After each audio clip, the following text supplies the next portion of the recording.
from top 10 programs in the US. Then I worked for Merrill Lynch and Bearing Point in the US for 3 years. Moved to Pakistan in 2004. Worked with 3 startups in technology space, Big Sense, Amana and Credit Direct Insurance.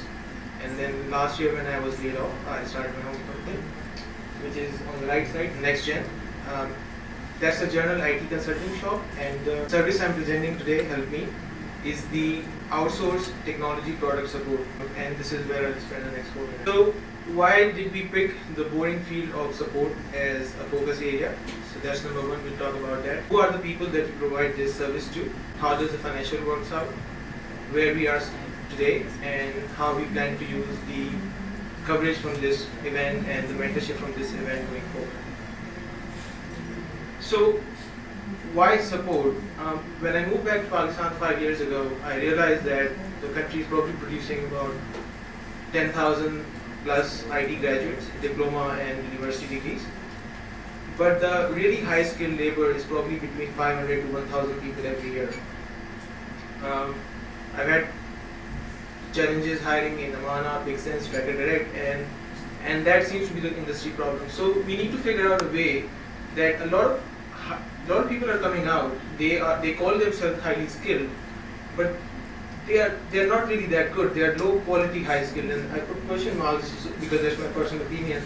A lot of people might disagree, but this is my opinion, that we have a ready pool of talented individuals, but they are not really high quality individuals, and we need to find them jobs for them. Otherwise, IT industry will become infamous. You know, बच्चे IT में जाएंगे नहीं, उनको नौकरियां नहीं मिलती. So we need to find ways where we can help them find jobs. Who does help me provide services to?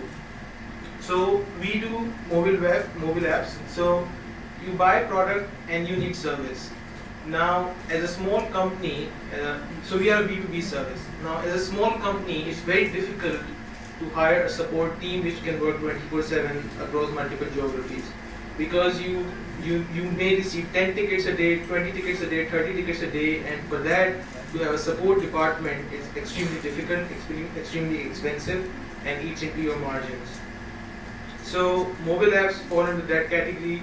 Web products, so you know, shopping portals. You have inquiries, you have refunds, you have exchanges. You need to contact someone either on the phone or via email, and you need a response back in the next few hours on what you asked, and you ideally need a resolution to your product. Similarly, you bought a desktop product, you bought a firewall, you bought a database modeling software. That company needs to provide support to its customers, and having a dedicated support team which can work 24/7, again, very expensive proposition. Mobile products are now entering that area as well, especially the paid products, where you're spending $5, $10, $25 buying a product. Now you need to provide support for it, and there might be only 10 tickets a day, and you can't operate a support team to that. So all are these areas where we felt that there's a need for dedicated support, low volume, medium to high skill, and easily outsourceable. And then some of the new areas that we are looking at, one is the mobile product verification services that very large companies provide. Nokia and Apple provide verification services for their own developers, but they are finding it extremely hard to scale. Apple products, based on our own experience, take between 1 to 2 weeks. The business model. So the target customers are who need, in a 24-hour period, they need about 1 to 100 hours of support. 100 hours would be 4 full-time employees. 1 hour would be where you're receiving 5 or 10 inquiries every day, and you don't want to be responsible for answering them. So we have arranged a pricing model based on that. For the very high volume consumers, the pricing can go down to about 8 cents per ticket. For low volume, slightly high tech, it can be as high as about $2.5. If you're a larger company and you can actually use 12 to 24 hours of service, then you buy packages in terms of resources. The margins are typical services industry margins of about 6 to 7%. Where we stand today, we have a confirmed need. We were covered in one of the largest technology blogs, and there doesn't exist anyone who does it at a small scale. We have 2 anchor customers. We feel the best possible implementation team with 3 people having foreign degrees. We have a 24/7 presence already in Karachi at 99.90% for the last 6 months, and we feel that we have a clarity as to what niche we exist in, And the gaps in our product or service offering are basically the business development. Your time is up. Right. So this is the mentoring session where I'm looking forward to getting advice and how do we grow this business, because we know we are in a niche. We have a great uptime. We have. I just want to share a customer story, and I'll use an opportune question to answer. Let the judges. Yeah. This is the final slide. This is just snapshot of our homepage. This is the last slide? Yeah. So your USP basically, or your niche or differentiator is basically that the core product development is difficult to do in Pakistan because of the high skill requirement, and therefore instead of core product development, you want to switch to the support of an already developed product.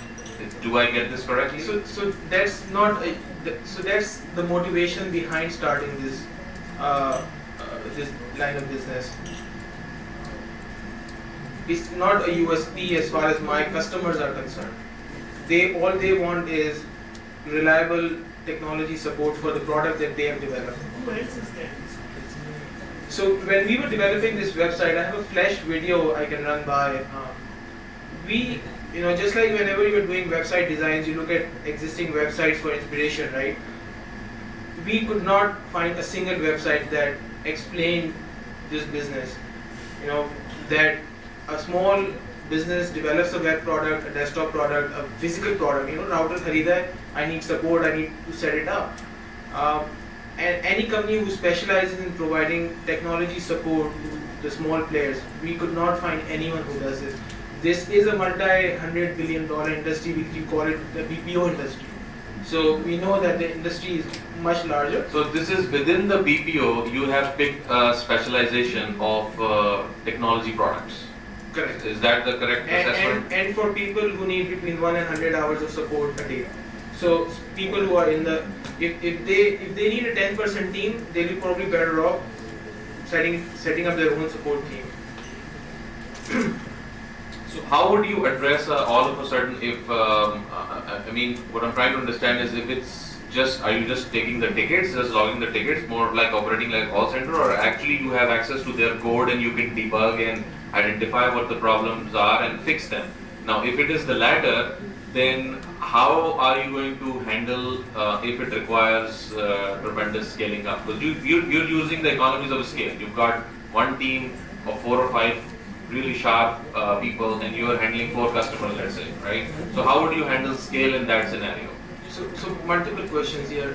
The latter scenario actually does not exist right now.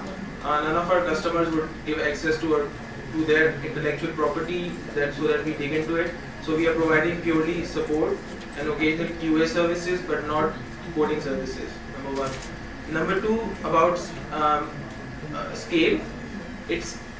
Actually, no, we don't use the same resource on 4 projects because the products are actually quite technical in nature, and it's not, they are not simple enough for the same person to be trained for 4 different products and be able to provide good technical support for 4 different products. So in most cases, in all cases, one person is at maximum providing support for 2 people, and we are a startup, so we only have 2 customers by the way.